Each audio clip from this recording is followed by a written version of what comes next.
టాలీవుడ్లో ఒకప్పటి స్టార్ పాటల రచయిత కులశేఖర్ లైఫ్ స్టోరీ సినిమా స్టోరీకి ఏమాత్రం తీసిపోదు. జర్నలిస్టుగా కెరీర్ మొదలుపెట్టి, ఆ తర్వాత పాటల రచయితగా మారి, తేజ సినిమాలోని సినీ పరిశ్రమకు వచ్చి, చిత్రం, అవునన్నా కాదన్నా, ఘర్షణ, భద్ర, నువ్వు నేను, సంతోషం, జయం, సైనికుడు ఇలా ఎన్నో హిట్ సినిమాలకు సూపర్ హిట్ పాటలు అందించాడు. ఒకానొక దశలో మంచి సక్సెస్ చూసి సడన్ గా అవకాశాలు ఆగిపోవటంతో మానసికంగా కుంగిపోయాడు. దీంతో డబ్బుల కోసం దొంగతనాలు చేసి పోలీసులు పట్టుకోవడంతో జైలుకు వెళ్ళొచ్చి తన చివరి రోజుల్లో దయనీయ స్థితిలో చనిపోయిన కులశేఖర్ లైఫ్ స్టోరీ మీకోసం. కులశేఖర్ స్వస్థలం విశాఖపట్నంలోని సింహాచలం. తండ్రి మహామహోపాధ్యాయ టి.పి. శ్రీరామచంద్రాచార్యులు. తల్లి శ్రీమతి రంగనాయకమ్మ దంపతులకు ఆగస్టు 15, 1971న సింహాచలంలో జన్మించారు. స్కూల్లో ఉన్నప్పటినుంచి పాటలు రాయడమంటే మహాపిచ్చి. స్కూల్ టైంలో ఎన్నో పాటలు రాసి బహుమతులు కూడా అందుకున్నారు కులశేఖర్. తర్వాత జర్నలిజంపై ఉన్న ఇష్టంతో ఈనాడు జర్నలిజం స్కూల్లో చేరి జర్నలిస్టుగా కెరీర్ మొదలుపెట్టారు. ఇలా జర్నలిస్టుగా పనిచేస్తూనే సినిమావారితో పరిచయాలు పెంచుకుంటూ వచ్చాడు. ఇలా సాహిత్యం మీద ఆసక్తితో సిరివెన్నెల సీతారామశాస్త్రి దగ్గర శిష్యరికం చేస్తూ సినీ గీతాల రచనలో మెళకువలు నేర్చుకున్నారు. ఇలా ఓ రోజు ఆయనకు తెలియకుండానే సినిమాకు పాటలు రాసే అవకాశం ఆయన తలుపు తట్టింది. ఆర్.పి. పట్నాయక్తో ముందునుంచీ ఉన్న స్నేహం ఆయనకు ఈ అవకాశం తెచ్చిపెట్టింది. తేజ దర్శకత్వంలో రామోజీరావు నిర్మించిన చిత్రం సినిమాకు పాటల రచయిత కోసం వెతుకుతున్నారు. అప్పుడే ఆ సినిమాకు సంగీత దర్శకుడిగా చేస్తున్న ఆర్.పి. పట్నాయక్, కులశేఖర్ గుర్తొచ్చాడు. తేజకు నచ్చితే ఛాన్స్ వస్తుంది, లేదంటే లేదు అనుకుంటూ కులశేఖర్ని పిలిచి, తేజకు ఇతని పేరు కులశేఖర్, మంచిగా పాటలు రాస్తాడు, నీకు నచ్చితే పెట్టుకో అని చెప్పాడు. తేజ కులశేఖర్కి సందర్భం చెప్పి పాట రాయమని చెప్పాడు. 2 గంటలు ఒక గదిలోకి వెళ్లి కూర్చొని పాటను రాసుకొచ్చాడు కులశేఖర్. ఆ పాట నచ్చటంతో చిత్రం సినిమాలోని పాటలన్నీ ఆయననే రాయమని ఆఫరిచ్చాడు తేజ. ఇలా కులశేఖర్, ఆర్.పి. పట్నాయక్, తేజలతో కలిసి అనేక సినిమాలకు పనిచేశారు. చిత్రం, జయం, రామచిలకమ్మ, ఘర్షణ, వసంతం, నువ్వు నేను, అవునన్నా కాదన్నా, మృగరాజు, సుబ్బు వంటి చిత్రాలకు సాహిత్యం అందించి మంచి గుర్తింపు తెచ్చుకున్నాడు కులశేఖర్. ఇలా మంచి పేరు రావటంతో తాను చేస్తున్న ఉద్యోగాన్ని వదిలిపెట్టి పెద్ద ఎత్తున పాటల రచన చేశాడు. స్టార్ రైటర్గానూ మారారు. ఇలా సినిమాల్లో ఎంతో సక్సెస్ చూసిన ఆయన 2007లో ప్రేమలేఖ రాశా అనే మూవీకి దర్శకత్వం వహించాడు. ఇందులో బింబిసార, విశ్వంభర చిత్రాల డైరెక్టర్ వశిష్ఠ మల్లిడి హీరోగా నటించాడు. కాని ఆ సినిమా విడుదల చాలా ఆలస్యం కావటం ఆయనను మానసికంగా ఎంతో కృంగదీసింది. ఆ తర్వాత అప్పులపాలు కావటంతో కుటుంబ సభ్యులు కూడా ఎవరూ ఆయనను పట్టించుకోలేదు.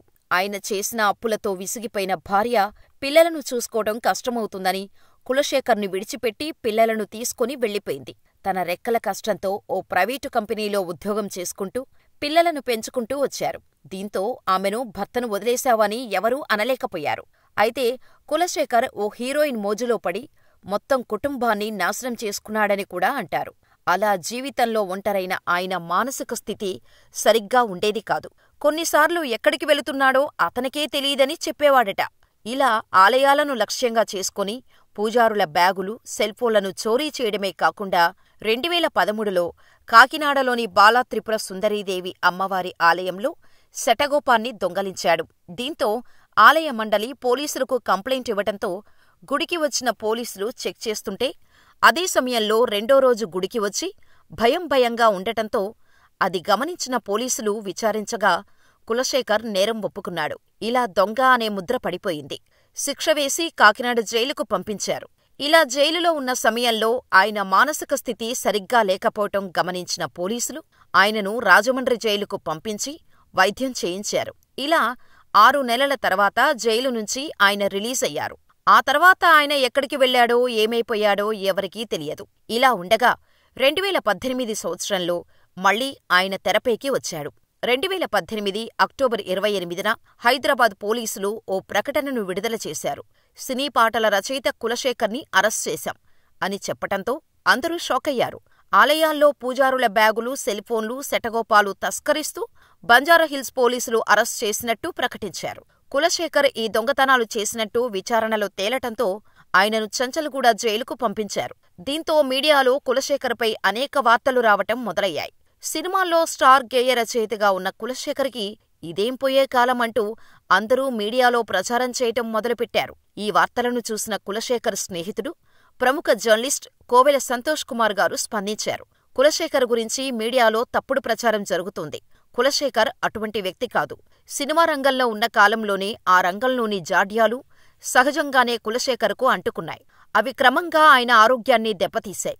మానసికంగా తీవ్రంగా కుంగతీశాయి. ఒక దశలో ఆయన్ని రక్షించుకోవటమే కష్టమైన పరిస్థితి. హైదరాబాద్ నుంచి కొన్నాళ్లపాటు విశాఖపట్నం తీసుకెళ్లారు. అక్కడ వైద్య చికిత్స తీసుకోవటం వల్ల ఆయన ఆరోగ్యం చాలా వరకు కుదుటపడింది. కాని కులశేఖర్ విషయంలో చాలా తప్పుడు సమాచారం సామాజిక మాధ్యమాల్లో ప్రచారం కావడం అత్యంత దురదృష్టం. ఆయనపై ఇలాంటి వార్తలు చూసినప్పుడు చాలా బాధగా ఉంటుంది. బ్రాహ్మణులు వెలివేశారని, పూజారులపై ద్వేషం ఉన్నదని రాయటం దారుణంగా అనిపిస్తోంది. కాని అవి అసత్యాలు, అన్యాయపు ఆరోపణలు. మానసికంగా కులశేఖర్ కుంగిపోయాడు.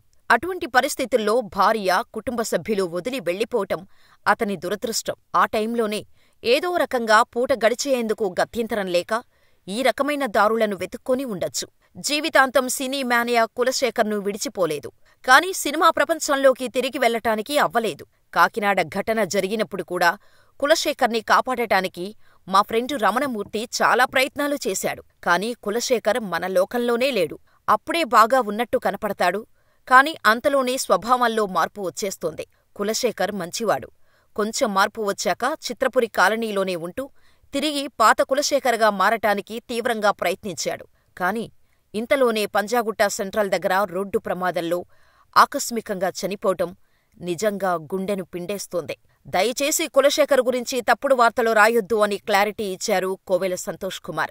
ఎవరు ఏమన్నా కులశేఖరుడు సామాన్యుడివాడు కాదు. సింహాచల దేవస్థాన ఆచార్య కుటుంబ వారసుడిగా పుట్టి రామచంద్రాచార్యుల సాహిత్య, పాండిత్య వారసత్వాన్ని పుణికి పుచ్చుకున్నవాడే కులశేఖరుడు. సినిమా రంగంలోకి ప్రవేశించటానికి ముందే అలతి అలతి పదాలతో రామాయణాన్ని సరళంగా కవిత్వీకరించిన ఘనుడు. తనకు వచ్చిన మతిమరుపు వల్ల ఎన్నో ఇబ్బందులు పడి చివరి రోజుల్లో గాంధీ హాస్పిటల్లో ఎవరూ లేని అనాథలా చనిపోవటం బాధాకరం.